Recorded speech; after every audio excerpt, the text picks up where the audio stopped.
High বন্ধুরা, welcome back to my channel s.m blog. তো চলো তোমাদেরকে আজকে দেখাচ্ছি একটা রেসিপি। দেখতে পেলে মাছের মাথাগুলো আমি আগে ভেজে নিলাম, তারপরে কড়াইয়ে তেল দিয়ে কিছুটা জিরা আর একটু শুকনো লঙ্কা আর একটা কাঁচা লঙ্কা ফোড়ন দিয়ে দিলাম। তো চলো সুন্দর করে এটাকে ভেজে নিচ্ছি। তারপরে দেখো পেঁয়াজগুলো দিয়ে দিলাম। একদমই নতুনত্ব রান্না আজকে তোমাদের সাথে শেয়ার করছি, আশা করি তোমাদের খুব ভালো লাগবে। তোমরা চাইলে বাড়িতে একবার একবার আমার কথা হিসেবে তোমরা করে দেখো, অবশ্যই তোমাদের ভালো লাগবে। আর দেখো পেঁয়াজটা ভাজা হয়ে গেছে আর আমি এখানে মশলাগুলো দিয়ে দিলাম। মশলা বলতে এখানে আদা, জিরা, লঙ্কা, রসুন, পেঁয়াজ বাটা, সাথে দিলাম নুন আর হলুদ। এই নিয়ে আমি কিন্তু মশলাটাকে সুন্দর করে কষিয়ে নিচ্ছি।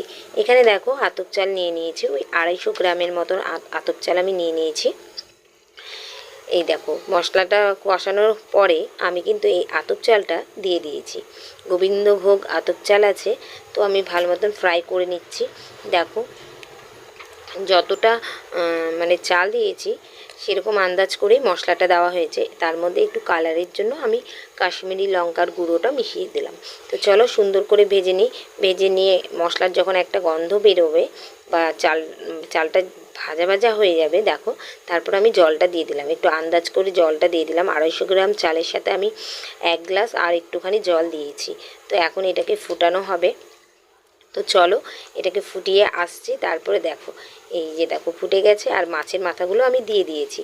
তোমাদের দেখাতে ভুলে গেছি, তো মাছের মাথা যেগুলো ভাজা ছিল সম্পূর্ণই দিয়ে দিয়েছি। তো এবার এই জিনিসটাকে ভালো মতন ফুটিয়ে নিচ্ছি। এই দেখো ফুটিয়ে নিয়েছি আর একদম কিন্তু চালটা প্রায় সেদ্ধ হয়ে এসছে। তো চলো পুরো রান্নাটা বেশি সময় লাগে না, একদমই কম সময়ের মধ্যে হয়ে যায়। এই দিয়ে দেখো একদম ঝরঝরা করে নামিয়ে ফেললাম মাছের মাথা দিয়ে মুড়ি ঘন্ট। তার সাথে একটুখানি ঘি আমি অ্যাড করেছি। তো স্বাদ মতন নুন, ঘি সমস্তটাই স্বাদ মতনই দিয়েছি, তোমরাও তাই দেবে। তো চলো এবার দেখো পুরো লুকটা নিয়ে আসছি কেমন হয়েছে। একটু ঘি দেওয়ার পর টেস্টটা মনে হচ্ছে আরও একটু বেড়ে গেছে।